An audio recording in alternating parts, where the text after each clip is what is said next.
What's up, farmers? Hope everybody's doing well, staying safe and healthy.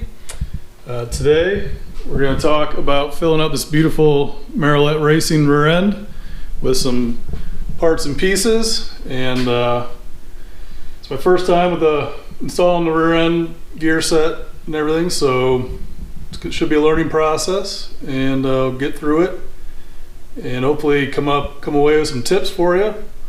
So grab a seat and a beverage and hang out.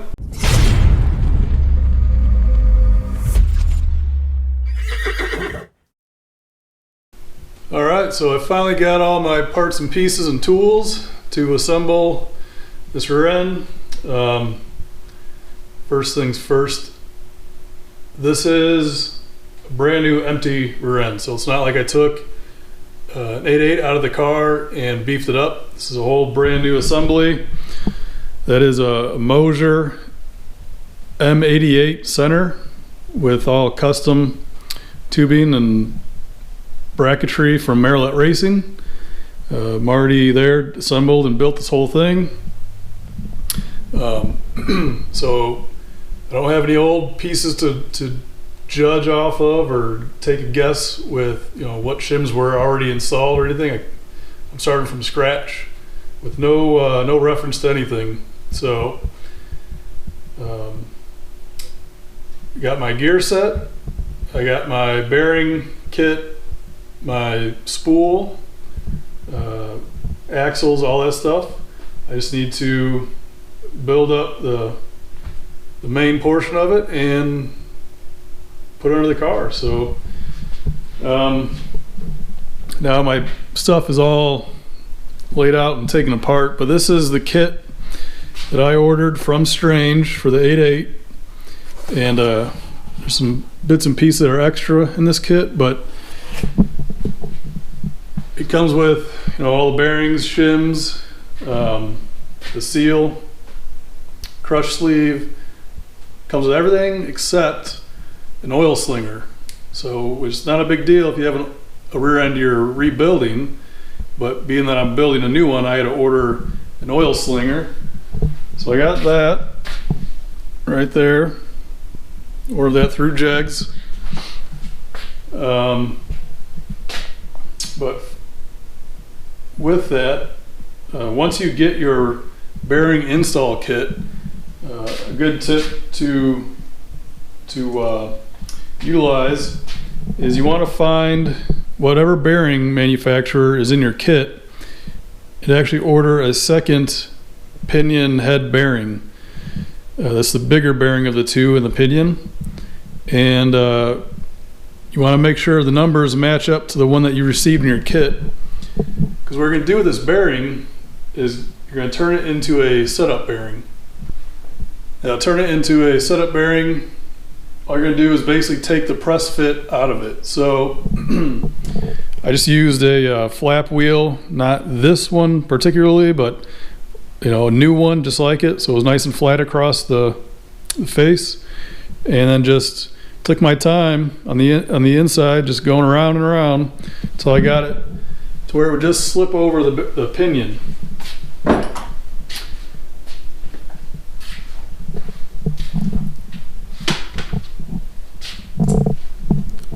So you can see here, this is my setup bearing.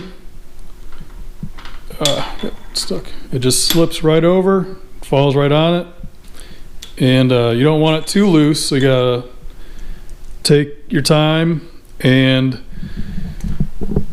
slowly take the material away to get rid of that press fit.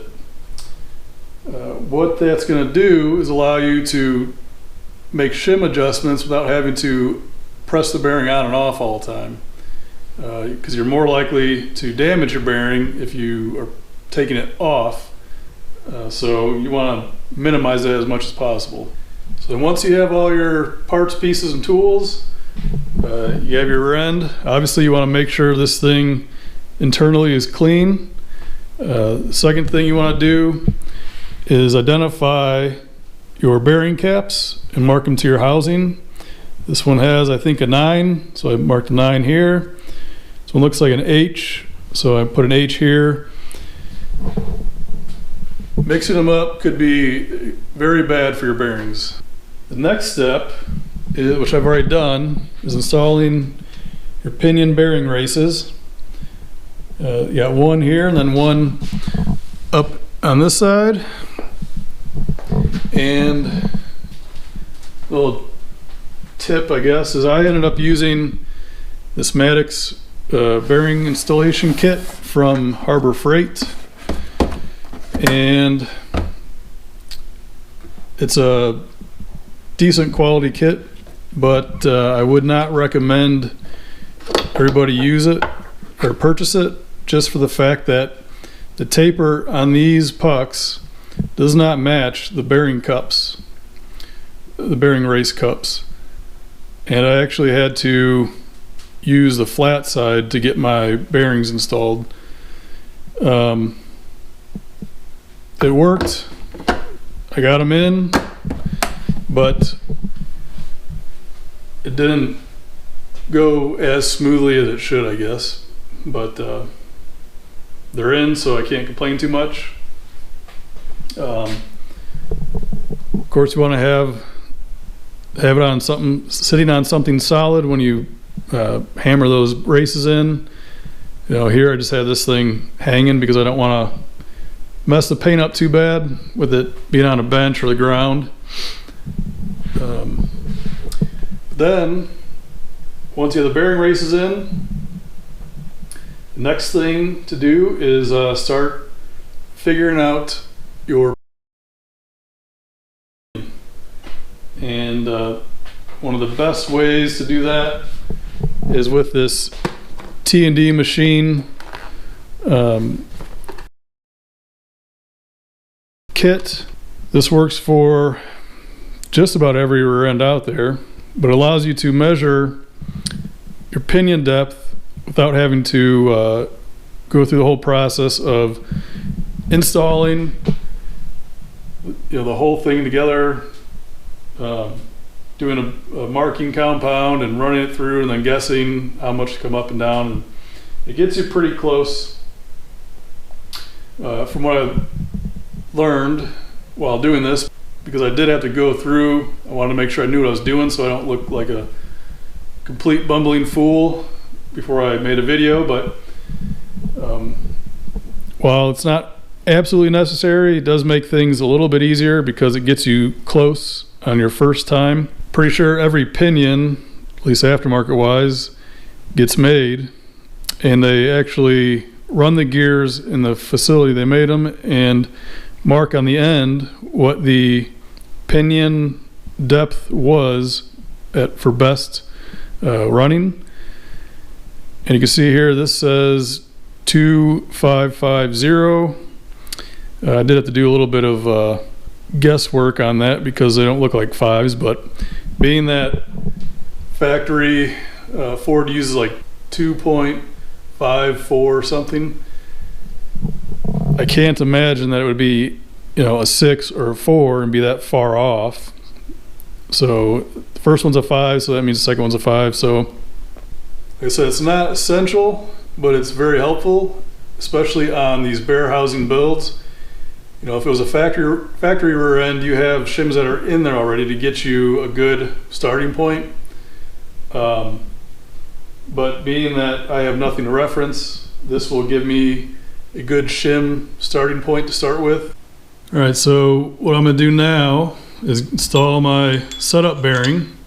No shims, because I need to find what I'm gonna start with. Get everything down in there. Then you take, and from the bottom side, install your bottom bearing and your nut. Snug it up. Don't try and tighten it or set the preload or anything yet. Just get it so that way it's not loose in the housing. Then we're going to install our T&D machine bearing pucks and cross shaft. Reinstall our bearing caps. And And we're going to torque the bearing caps down to about 25 or 30 foot-pounds. I'm not torquing them right now just because I'm basically going through the process of how to measure the pinion depth with the T&D machine kit. And you grab the dial indicator with the long extension installed. And you're actually going to install it, you would think, on the flat side, but you're going to go the opposite. You're going to set it through the round side. Once the dial indicator is installed, then we got to calibrate it. So with that, you grab the long extension calibration tool, slide it over so that it touches the flat, and can be a little difficult in the housing, but I found it's actually a little bit easier than out of the housing because you just need less you need less hands to hold everything. But basically what you're going to do is hold the calibration tube up against the flat on the cross shaft, and what you want is your needle to be pointing away from the calibration tool up towards the top of the dial. So with the dial indicator loose, I actually pull it back off to make sure that I'm not too deep into the calibrator tube. And once it starts to move, once the needle starts to move, you just want to get to the point where it's pointing right at the top of the dial, and then snug it back up with the set screw and just check it. Sometimes it helps to put it down into the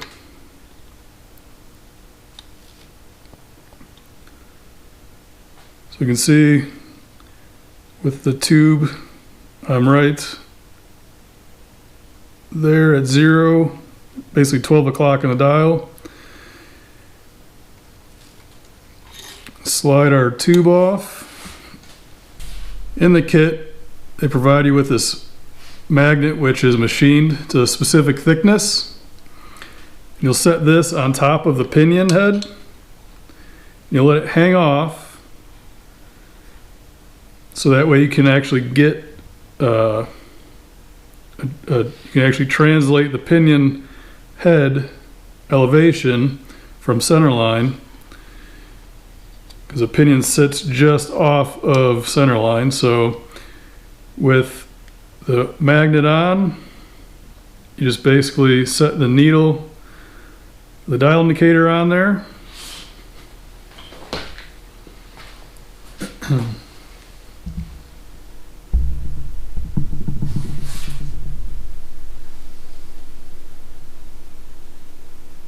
You want to rock it back and forth till you find the highest number, which is right there for this scenario. So that puts me at 0.800 thousandths, so 800 thousandths.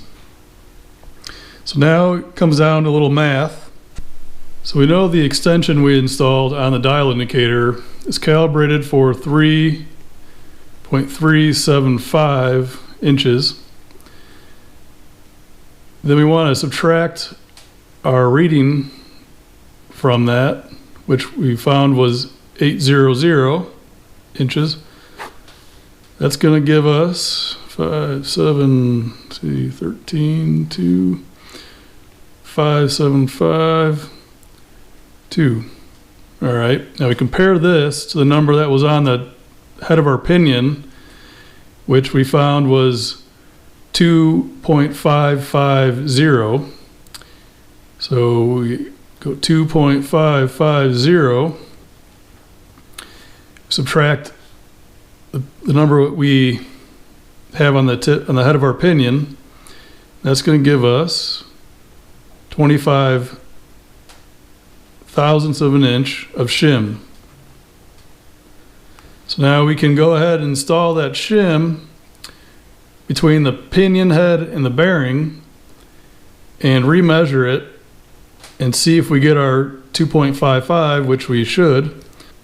So that's the beauty of using this T&D machine tool, is it gives you a good starting point where to go. So now that we've measured up the pinion depth and we know we're looking for a 25,000 shim, what we're gonna do is grab our stack of shims out of our bearing install kit, some calipers or micrometers, and start measuring to look for that shim or how we can build that thickness of shim out of our shims. So out of the stack, I found the closest thing to 25 thou is a 28 thou shim. It's not totally necessary, but I would recommend looking for some shims to buy outside of your kit, you know, in like the 1 thou, 3 thou, 5 thou range, maybe even 10 thou. And to have them on hand, because it's surprising what a little bit of shim can do to your gear pattern.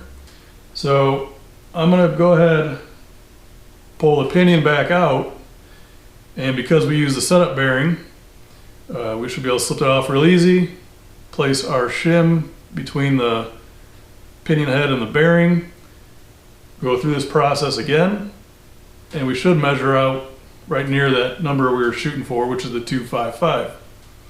Obviously, because the shim's a little thicker, it's going to be slightly different. But we want to make sure we're not way off, right? So I'll do that, and then we'll move on to the next part. All right, I've gone ahead and installed the 28 thou shim, and I reinstalled my setup bearing. I haven't pressed any bearings on yet. And there's a good reason for that, because you do not do a pattern check until the very last thing. And if you press your bearing on, go through the entire process, get everything set up, and you do a pattern check and it's off, then you need to take everything back apart. Then you end up having to try and press the bearing off. There's tools to do it and that keep your bearing in good condition, but one of them is like 250 bucks, depending on your end. Some can use the bearing separators, which are like 30 bucks, but it just is so much easier if you get everything set up and then you know it's all good, take it apart, you already have all your shims figured out for proper pinion, backlash, you know, all that stuff's figured out. Just take it apart, press on your bearing, put it back together again, put your shim kits in, do one more pattern check, make sure it's the same, and you're done. So, like I said, the pinion, the 28 thou shim, and my setup bearings in. So next thing is grab your small bearing, put it in there, grab your yoke or your flange. Also, it's helpful to have some kind of bar with some tabs on it that mounts to your flange or yoke, and makes tightening these things up way easier. So either you can buy them or you can fab one up out of some plate and a piece of bar, pipe, whichever you choose. But it makes a huge difference, because you definitely don't want to be using pipe wrenches or something on this thing. But grab your nut and then put it all back together again, just snug it up like before. We don't want to over tighten that because you could damage your bearings. So you just want to limit, to remove the slop between the bearings. And then that's it. Don't go any more than that. So I'll go ahead and do that, and we'll move on to the next step. All right, so the next step is going to be dealing with your spool or your differential. Obviously I have a spool, so it's slightly easier. Less assembly. But on your spool, you're going to press on your bearings. I've already done that, of course.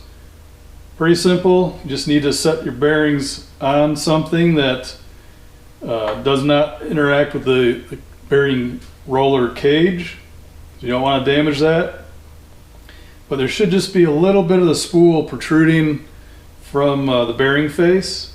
So you need to have something that the spool can slip down into. A lot of times people use old bearings, or you can just find something that's just a little bit bigger than the spool but smaller than the diameter of the roller cage. Also, you gotta install your ring gear, which I've already done. The bearing install kit that I have came with some bolts. I didn't have ARPs at the time, so I just went ahead and installed these. Should have torque specs and everything that you required in your kit. So now that we have that, one little tip when it comes to this is I did it not because I was thinking ahead, but just because I had to for when I was mocking the rear end up in the car. I needed the spool in the rear end so that way my axles were supported. So I didn't have my ring gear installed at that time, but it made it much easier to find the shim stack I needed to at least get the spool and the bearings and everything to fit in the rear end. So I already had a good idea of what shims I needed. I just didn't know which side got the most. So I would recommend, before installing the ring gear, actually taking the spool with the bearings and going to your rear end, sorting out your shims, make sure you're at least close, but at least it gives you a good idea of your total shim thickness. It may not be right as far as side to side, but at least you know this amount of shims fits well.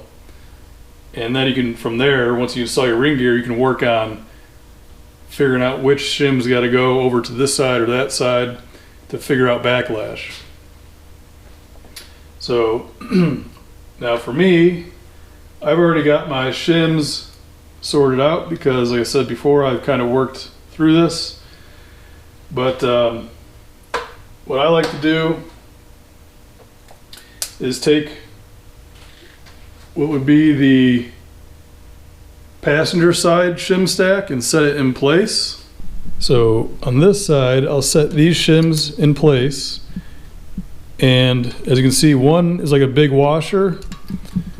I like to put that towards the outside with my shims being the middle, and this washer with the shoulder in it. I like to make that one closest to the spool. And I'll just set that stack in there. And the reason for that is, hopefully you can see it, but right here is a cutout. And when you're trying to slide these in, it makes it difficult with this cutout here because it likes to just tip into the axle tube a little bit. And you can't really get the shim stack in there easily. But this side, this little cutout is more towards the top position, so it makes sliding the shim stack in much easier. All right, so I'm gonna grab my driver side shim stack, place it there, grab everything all in one, and then I just go ahead and slowly set everything in place. Make sure everything's started, then slowly work it down in. I just take a dead blow, tap everything in.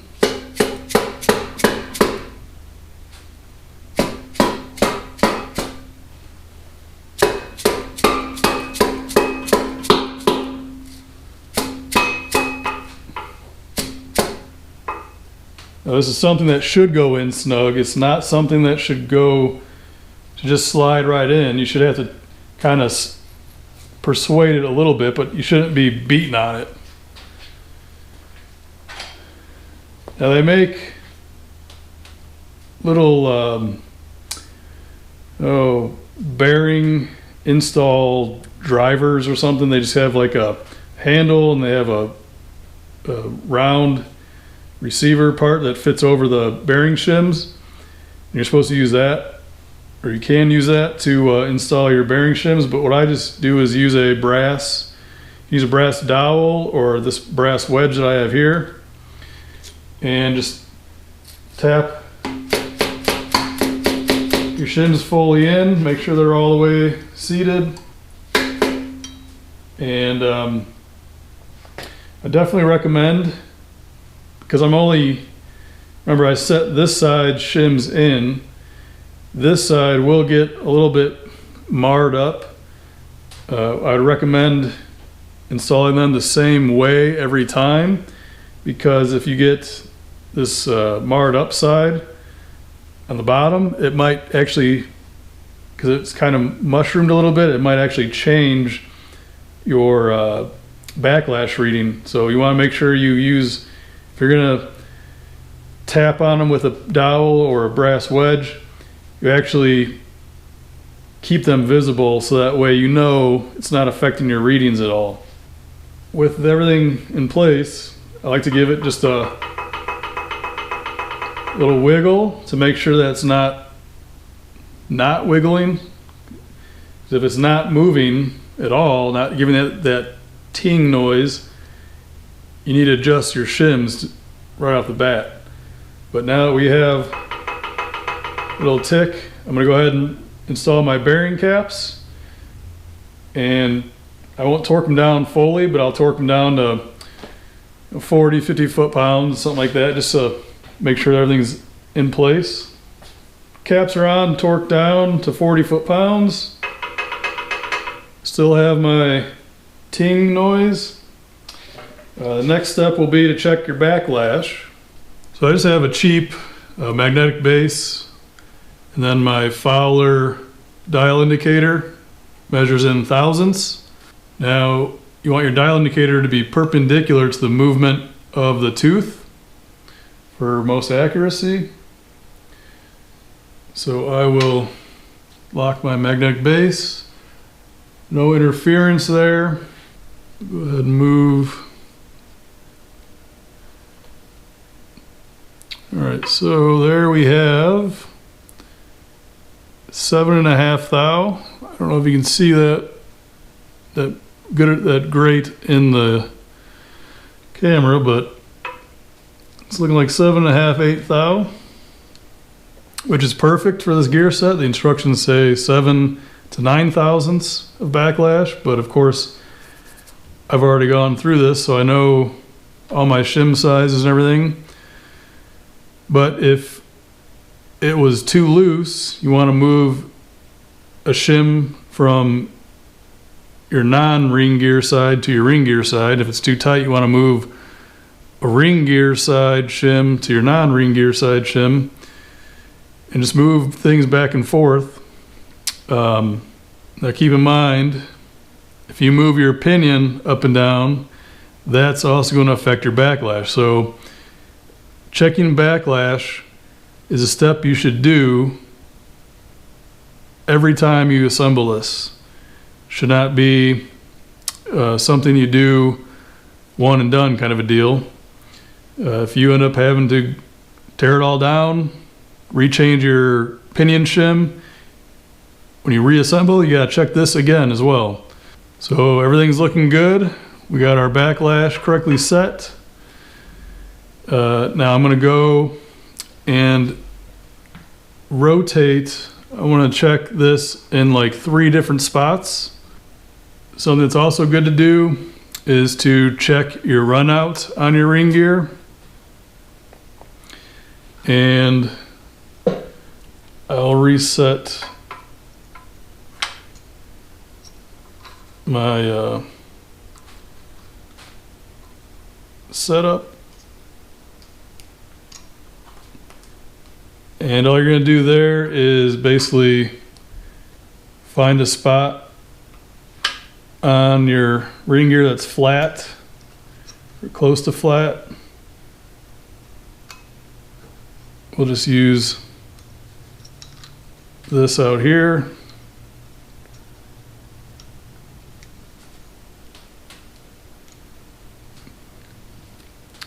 And I'll set that as my 0 point. And then I'll just go ahead and rotate it. I hit some numbers, so I gotta move over just a skosh. Just these etched letters are making it a bit goofy, so reset. All right, go again. So there's a thou.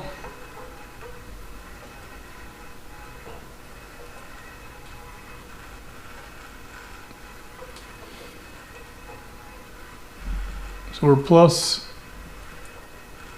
we go plus a thou and then minus a thou.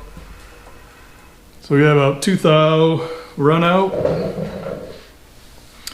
That's not too bad. I don't think we'll have any issues with that. Obviously, the less run out, the better. But I think we'll be okay there. So now we've checked backlash, we've checked our run out. It's time for the pattern check. All right, before you go applying this stuff everywhere and making a mess, something you need to know is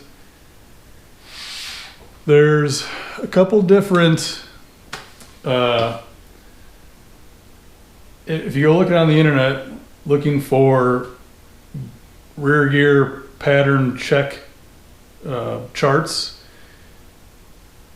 there's 2 different types out there, and if it's all because there's 2 different styles of gear sets.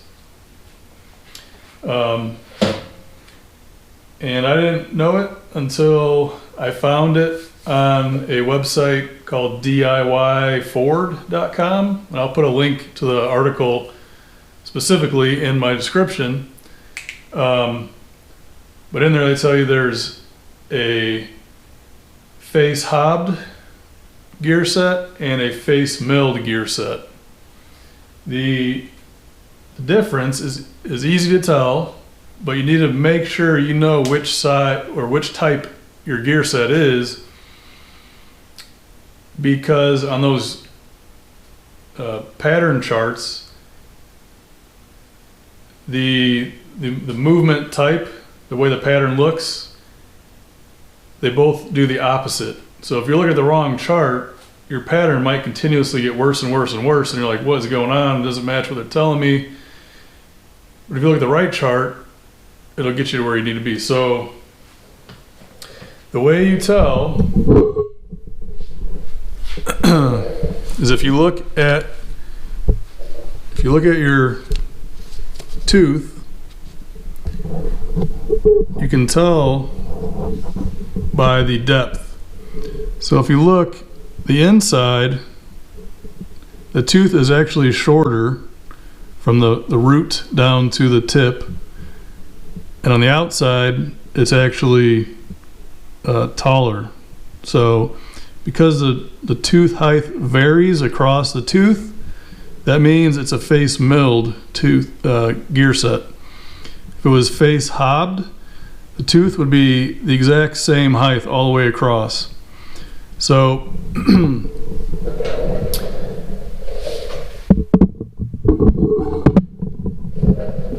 so you need to verify that before you go putting on the yellow, white, blue, red, whatever pattern check stuff you got, and just making an absolute mess because you're going, you know, making a move, making a check, making a move, making a check, and they're all wrong and keeping you all over the place. But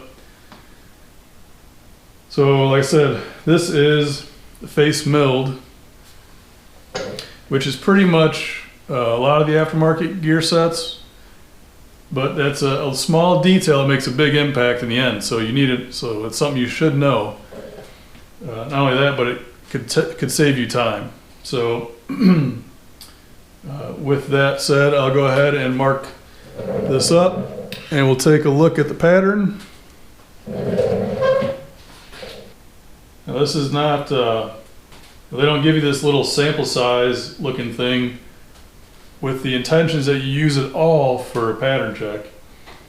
You should use very little bit of this. And it's almost like the lesser the amount you use, the better your pattern comes out. And it's less mess to clean up. So, but I think this is the only time I would say that a guy needs to wear rubber gloves. Any other time, I can't think of another time where it's absolutely necessary. I don't know, I see some of these guys in these videos, seems like they go to do anything in the car and they put these rubber gloves on, like they're afraid of the car giving them corona, like they're afraid of the car giving them the Rona or something. All right, so we got our pattern compound on, and next thing is to just go ahead and rotate it through. Now, I've seen videos where people mention it, and I've seen videos where people don't even worry about it, but you want to put some load on your gears, and I just go ahead and stick my hand in here and hold down to the spool. You can also take and put the axles in and have somebody hold it, or you hold it, or you could hold it like this. But I just kind of hold down to the spool and turn it, turn the yoke, and I just like to go straight through a bunch of times. Some people will go back and forth, but I just do this because it's a little bit easier, and then go back the other way, again putting some load on it. All right, ready to give it a look-see on the pattern. Just in case you guys didn't know how to tell between the drive side and the coast side. The side that is more like straight up and down is your drive side, and the side that's more angled is your coast side. I think that's a lot easier than saying concave or convex, because I can't remember which way is either one of those. But as you can see right now, we're looking at the drive side right here. It's nice and wide across the tooth. Probably a little to the heel side of center, but I think that should be okay. We'll look at the coast side and can see that it's pretty much between center and toe. I don't know what the implications of that is, but you have much less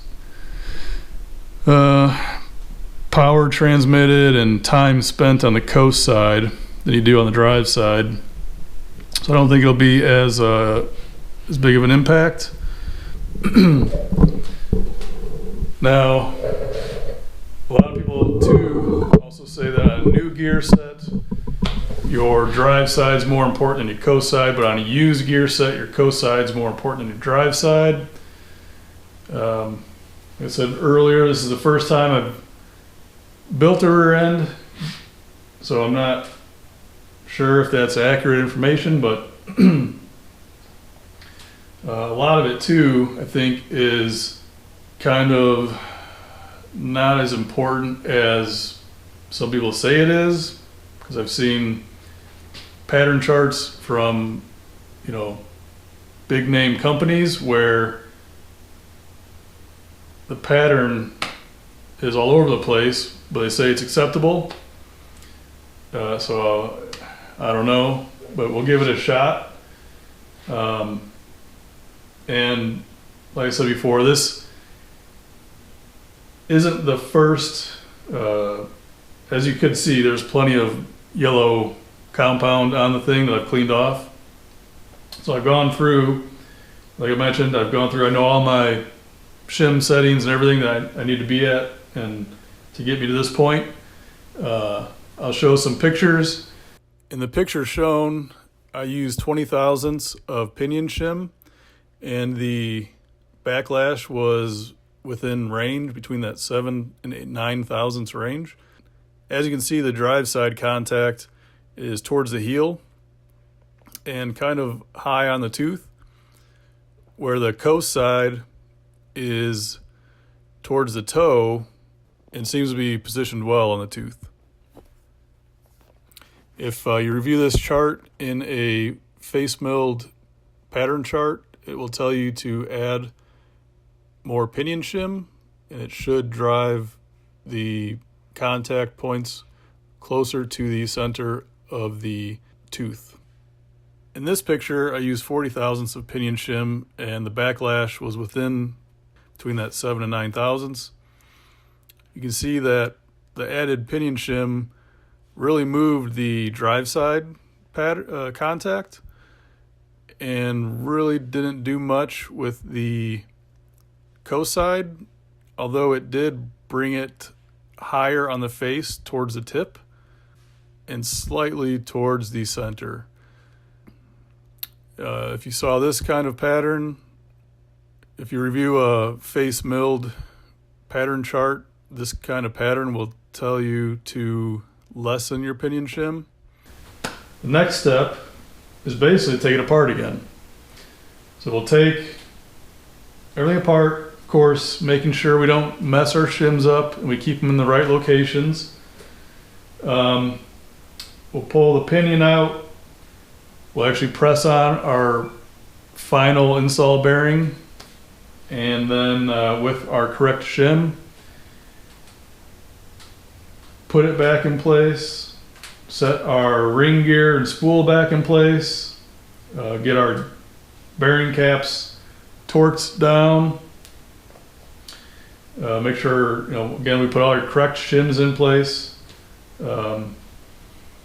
Then we move on to actually setting the pinion bearing preload. Quick tip, because the shims are pretty snug for the spool, what I like to do is, like in the spool, you have these lightning holes. I like to make sure there's one right up on top here. And I grab you grab a piece of aluminum plate or something, or a piece of thin wood, or, well, I wouldn't recommend wood just because it's likely to chip and crack and fall in there. But and a small pry bar, stick my pry bar in that lightning hole and just give it a couple little presses. That way it lifts pretty much the whole thing out to where you can actually pull it out by hand without struggling too bad. Final bearings installed, pressed on.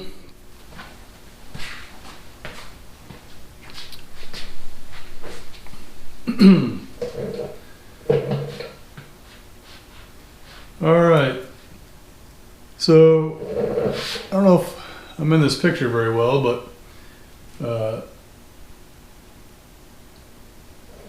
all right, so I don't know that I'm in this picture very well, but like I said, the final bearing is pressed on the pinion with our shim. The next step would be to actually install what they call a crush sleeve, but I will not be installing the crush sleeve. I actually picked up what they call the solid spacer that takes the place of the crush sleeve. I don't know, I wouldn't say the crush sleeves are bad, but they can, I guess, I don't know. There's instances where they've allowed the loss of bearing preload and caused some issues. So I just figure I'll install this, being more of a race application. I really don't want the pinion bearing preload to come loose and cause issues, so I decided to get rid of it. Now,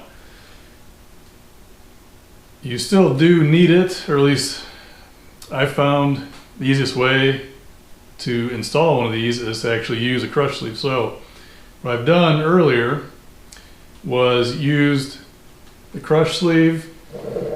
I installed it and got everything set to spec. So I had the right bearing, pinion bearing preload. Everything was set great, looked nice. So I crushed this, and these are one-time use only, guys. So if you got to change your pinion seal, you need to change this thing also. So that's the other reason why I don't want to install it, because you can't just loosen your pinion nut and torque it back down again. You got to actually change this. So like I said, I went ahead, installed it, got everything set right. So I had right bearing, pinion bearing preload, and then loosened everything up, took it out, and measured it with my calipers, and I got 443 thousandths. So what I did, knowing that this, while installed, was less, was actually squeezed down some, what I did was took the spacer outer rings, I guess you call them, and measured those. Got 427 thousandths, and then I grabbed some shims to make up what I needed, and these are 17 thou worth of shim. So we'll take these, put them between our outer rings. And if you do buy this kit, I don't know about other kits, but this is the kit on from Strange. You can see there's a taper. One ring is tapered differently than the other, and the ring that has the more taper on it actually goes towards your bearing. So what we'll do is install the solid spacer with that 17 thou worth of shim. We'll install the bearing, we'll install our pinion yoke, tighten everything down, and we'll start working on getting our bearing pinion preload. Along with reaching the bearing pinion preload, we need to torque this pinion nut.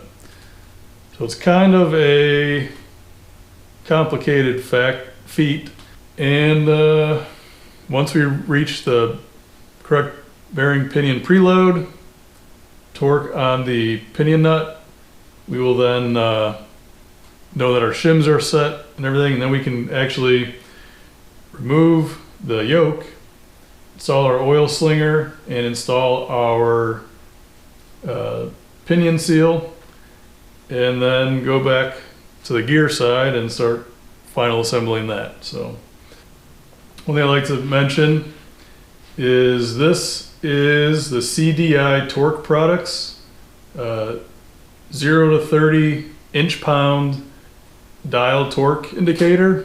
The reason I'm using this is I tried to look for the needle beam type, I think it's called, where it's real long needle on it, but they don't make them in a range that is accurate enough for this.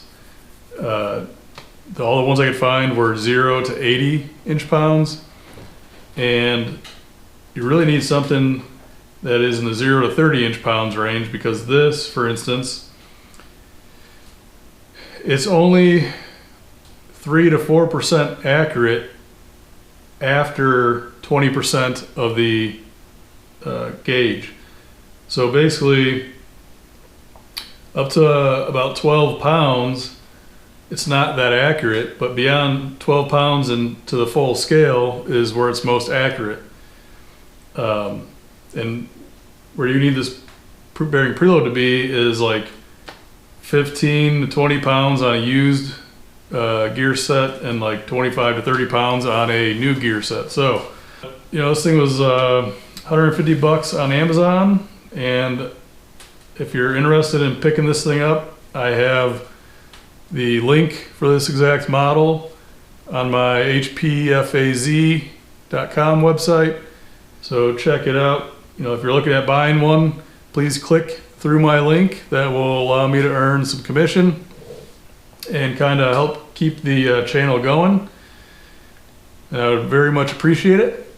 So please check that out, guys. Not only do I earn commission for the things that I've listed, but anything, as long as you click through that link, anything you buy on Amazon will earn me commission. So you could click on the link for the torque wrench and go to Amazon and decide not to buy it and not add it to your cart, but after that be like, oh hey, I need to buy some toilet paper. Click on toilet paper, add it to your cart, buy the toilet paper. I will earn a little commission, like 2 to 3% on toilet paper. So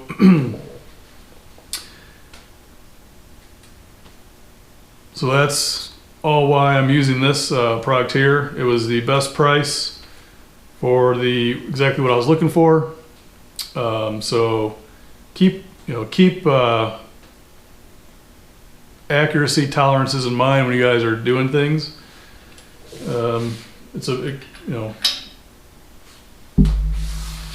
So now it took like man, quite a bit, a little bit over 30 foot-pounds, seems like.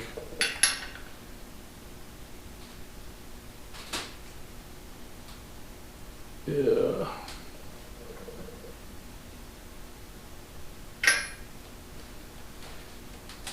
Yeah, it's a little bit tight, but thankfully I didn't go too far. So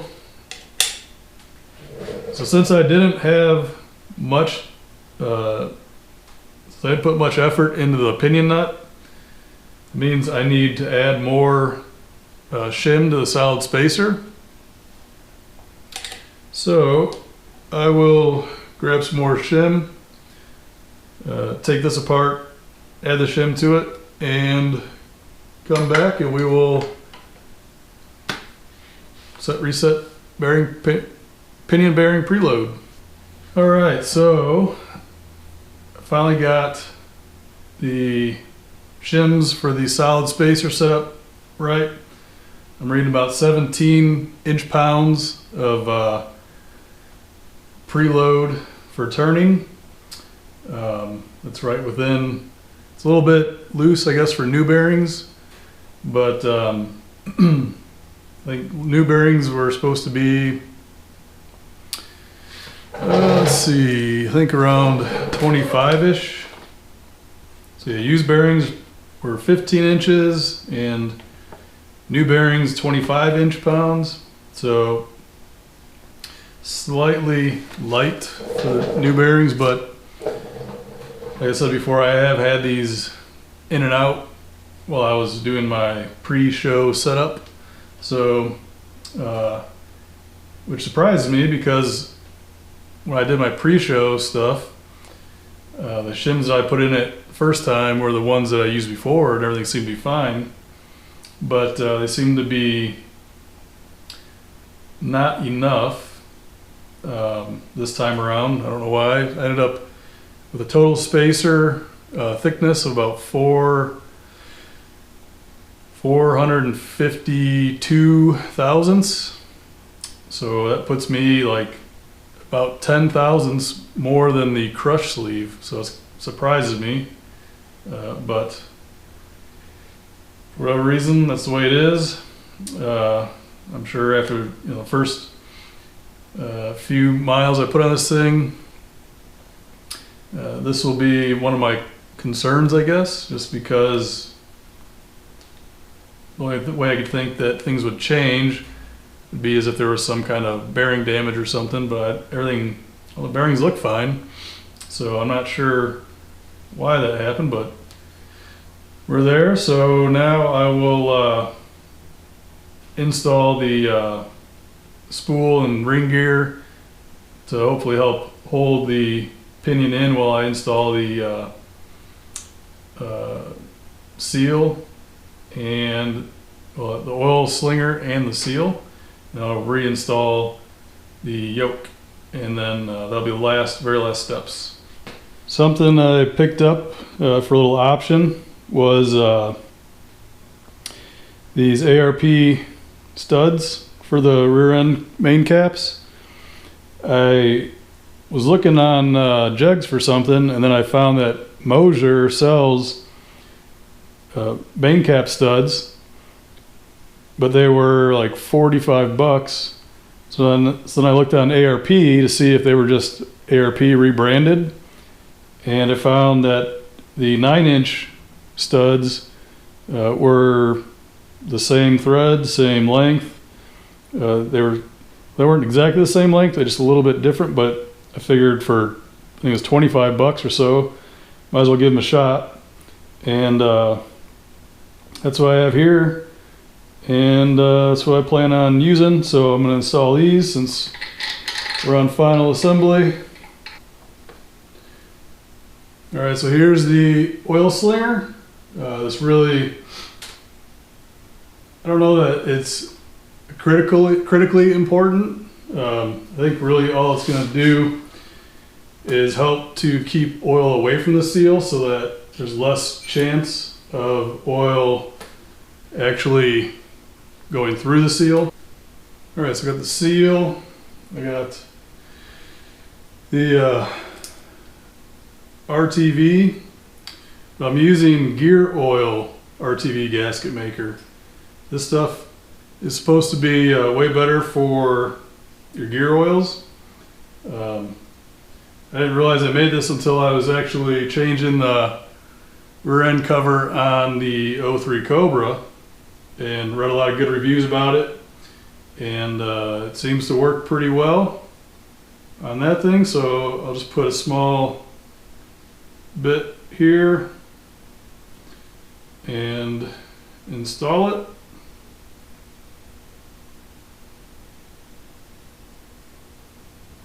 Probably more than I really should put on, but I suppose more is better than not enough. So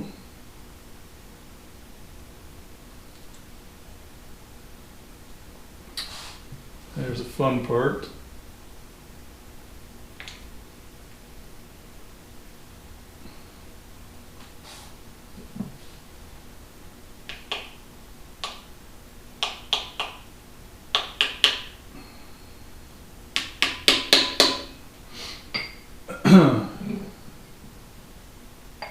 Hopefully this little makeshift driver works.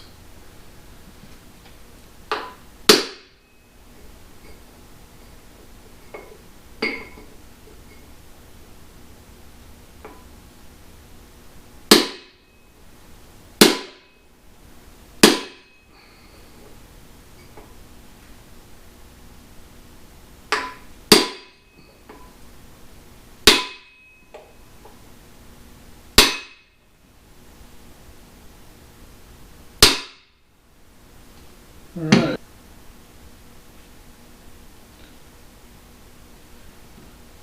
Alright, get some RTV in there. Probably too much, but see how it goes.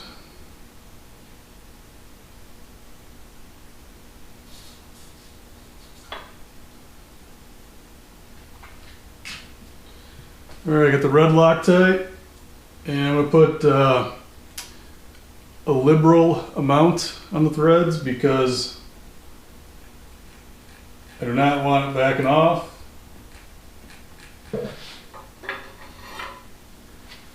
All right, and then I'm going to torque this thing down to 150 foot-pounds.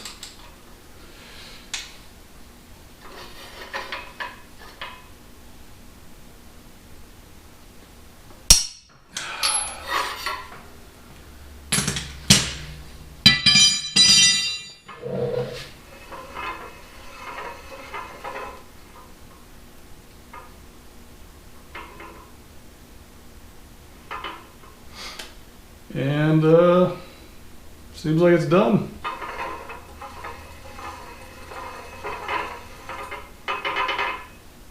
So now I'll just flip it back over. I'm going to change those grade 8 bolts that came with the bearing kit with the ARP bolts, which I'll just do one at a time. That's pretty simple. Just use red Loctite in the threads and a little ARP lube on the head and torque it to 85 foot-pounds. And then once that's done, throw the cover on and put some oil in it. I'll put my axles in. That'd be, gotta keep the oil in, right? So put the axles in and fill it with some oil. Put it back up under the car, and then start moving on to the next thing. So hopefully my driver's side Kirky seat will come in next week, and then from there it's just keep moving on to the next thing. So you guys take it easy, take care, stay safe and healthy. Turn that dream into a goal and crush it. See ya.